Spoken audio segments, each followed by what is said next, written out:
எல்லாருக்கும் வணக்கம். நான் Hima Subramanian. Welcome to home cooking Tamil. கொள்ளு நம்ம ஹெல்த்துக்கு ரொம்ப நல்லது. இன்னைக்கு நான் கொள்ளு பயன்படுத்தி ஒரு அருமையான தோசை ரெசிபி தான் செஞ்சு காட்ட போறேன். ஸோ வாங்க இது எப்படி செய்யறதுன்னு பார்க்கலாம்.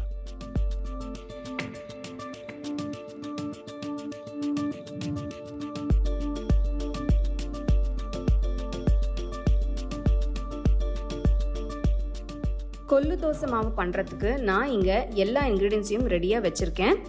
ஒரு பெரிய பவுலில் 1 கப் பச்சரிசி, 1/2 கப் கொள்ளு, நெக்ஸ்ட் 1/4 கப் முழு உளுத்தம்பருப்பு, 1 டீஸ்பூன் வெந்தயம் போடுங்க. தண்ணி ஊற்றி நல்லா கழுவிட்டு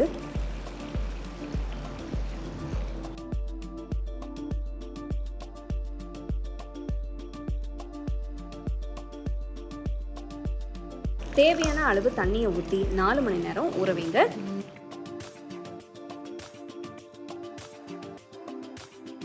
இன்னொரு பவுலில் 1/4 கப் அவல் எடுத்திருக்கேன். நான் இந்த திக் வெரைட்டி அவல் தான் எடுத்திருக்கேன். மாவு அரைக்கிறதுக்கு 30 நிமிஷத்துக்கு முன்னாடி அவலை ஊற வைங்க. மாவு அரைக்கிறதுக்கு தேவையான இன்க்ரீடியன்ஸ் எல்லாம் ஊற வச்சு 4 மணி நேரம் ஆயிடுச்சு. பாருங்கள், இன்க்ரீடியன்ஸ் எல்லாம் நல்லா ஊறி ரெடி ஆயிடுச்சு. தண்ணியை வடிச்சிட்டு மிக்சர் ஜாரில் சேர்த்துக்கலாம்.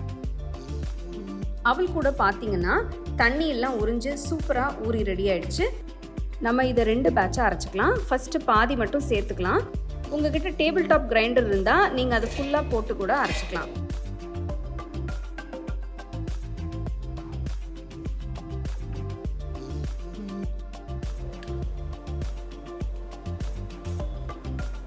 கொஞ்சமாக தண்ணி ஊற்றி நல்ல மாவாக அரைச்சிக்கோங்க.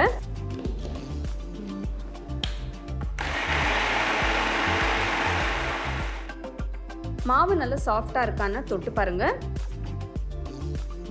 இதை ஒரு பவுலில் மாற்றிட்டு மீதி இருக்கிற இன்க்ரீடியன்ஸ் எல்லாம் அரைச்சிட்டு அதையும் சேர்த்துக்கோங்க. மாவு இப்போ ரெடி ஆயிடுச்சு.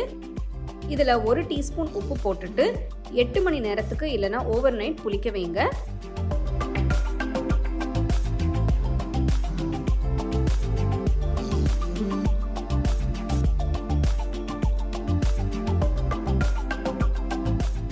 பாருங்க எவ்வளோ சூப்பராக புளிச்சிருக்குன்னு. மாவு நல்லா கரைச்சிக்கலாம்.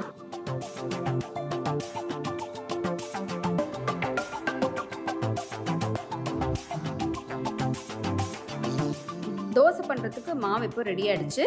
இப்போ நம்ம தோசை பண்ண ஆரம்பிக்கலாம். தவாவை நல்லா சூடு பண்ணிட்டு 2-3 ட்ராப் எண்ணெயை போட்டு தேய்ச்சிக்கோங்க. ஒரு கரண்டி மாவு எடுத்து நல்லா மெலிசாக தேய்ங்க. நான் நான்ஸ்டிக் தவா தான் யூஸ் பண்ணுறேன். நீங்கள் ரெகுலராக வீட்டில் என்ன தோசை கல் யூஸ் பண்ணுறீங்களோ அதை கூட நீங்கள் யூஸ் பண்ணிக்கலாம். 1 டீஸ்பூன் நெய் எடுத்து எல்லா பக்கமும் அப்புறம் நடுவுலையும் ஊற்றுங்க.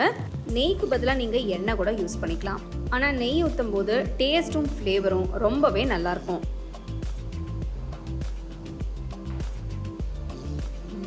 தோசை ஒரு பக்கம் வெந்து நல்ல கோல்டன் ப்ரௌன் கலருக்கு வந்ததும் அடுத்த பக்கம் திருப்பி போடுங்க. பாருங்க, பார்க்கவே எவ்வளவு சூப்பரான கோல்டன் கலர்ல இருக்குன்னு. இது ரொம்பவே ஹெல்த்தியான டேஸ்டியான ஒரு தோசை. நீங்க டயட்ல இருக்கீங்கன்னா டேஸ்டியாகவும் சாப்பிடணும், அதே டைம்ல ஹெல்த்தியாகவும் இருக்கணும்னா இந்த டிஷ்ஷை கண்டிப்பா ட்ரை பண்ணி பாருங்க. நான் இன்னைக்கு தேங்காய் சட்னி அப்புறம் தக்காளி சட்னியோட சர்வ் பண்ணுறேன். நீங்கள் உங்களுக்கு பிடிச்ச மாதிரி சைட் டிஷ் வச்சு சர்வ் பண்ணி என்ஜாய் பண்ணுங்கள். இந்த மாவு நீங்கள் 2 நாள் வரைக்கும் ஃப்ரிட்ஜில் வச்சு யூஸ் பண்ணிக்கலாம். இந்த மாதிரி நீங்கள் கிறிஸ்பியான கொள்ளு தோசை செஞ்சு கொடுத்தீங்கன்னா வீட்டில் எல்லாருமே விரும்பி சாப்பிடுவாங்க. நம்ம ஹெல்த்துக்கும் ரொம்பவே நல்லது. கண்டிப்பாக ட்ரை பண்ணி உங்கள் ஃபேமிலி ஃப்ரெண்ட்ஸோட ஷேர் பண்ணுங்கள். உங்களுக்கு இந்த ரெசிபி பிடிச்சிருந்தா லைக் பண்ணி ஷேர் பண்ணி ஹோம் குக்கிங் தமிழ் சேனலுக்கு சப்ஸ்கிரைப் பண்ணுங்கள். மறக்காமல் பெல் ஐக்கானை கிளிக் பண்ணுங்கள். The second edition of our home cooking book is now available on our website 21frames.in.